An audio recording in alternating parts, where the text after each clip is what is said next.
Hello, my name is Alec Beauchamp, and today we're going to talk about the legalization or decriminalization of marijuana in the United States due to the fact that marijuana has more applications than just for getting high. The war on drugs was born during the Reagan administration, and only a blind person wouldn't see that the fact that drugs are bigger and badder than ever before. John Rudolph wrote an article in the Huffington Post in November of 2012 titled, "Florida inmates are serving 194% more time for drugs than in the 1990s. Clearly, the war on drugs is working. Or is it? To understand the severity of drugs, you must understand the Schedule Controlled Substance Rating. The Schedule 1 narcotic is the big bad boy. This is the one that fetches you the most time behind bars. And marijuana is in this rating, along with drugs such as LSD, MDMA, also known as ecstasy, and peyote. The Schedule Controlled Substance Rating is flawed. Why, you ask? Because cocaine, meth, oxycodones, household drugs that are being used every day right now, are in the Schedule 2 rating, the Schedule 2 controlled substance. Yes, you will get less time in jail for possession of cocaine than for possession of marijuana. In this flawed system of belief, I will propose a way to reduce drug trafficking, lower the percent of inmates in jail, and financially pull the United States out of debt.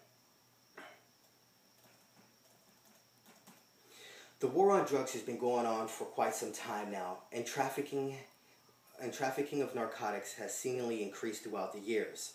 By legalizing or even decriminalizing marijuana, drug trafficking will reduce. According to the Bureau of Justice Statistics in 2003, an estimated 2.7 million pounds of marijuana were seized. And this number only increases up until 2012.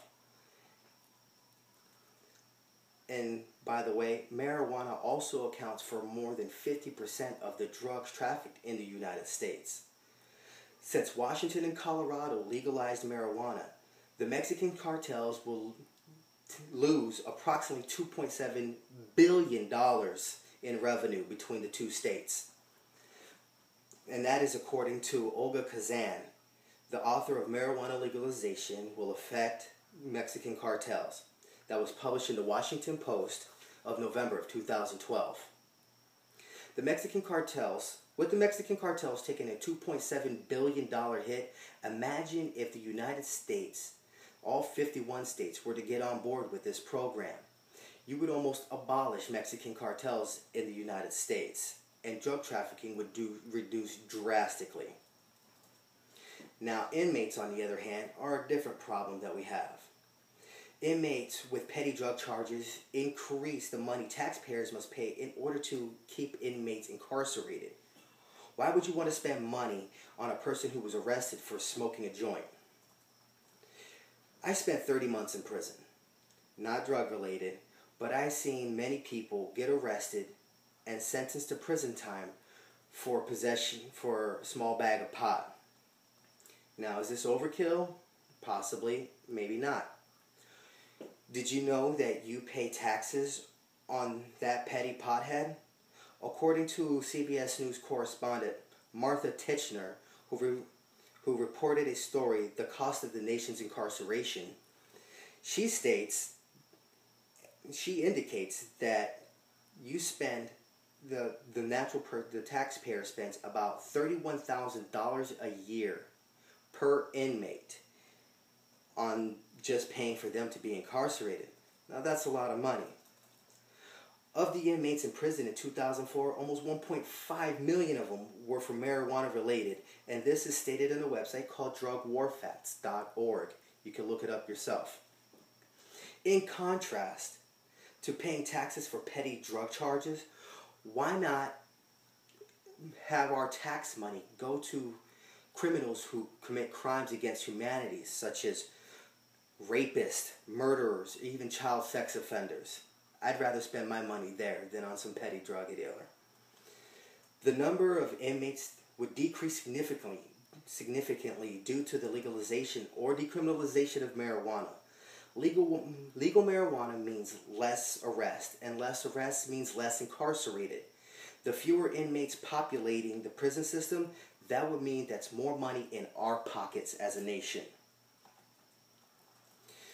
The United States, and that brings us into us as a whole, the United States. The United States is in debt, and the war on marijuana is not helping.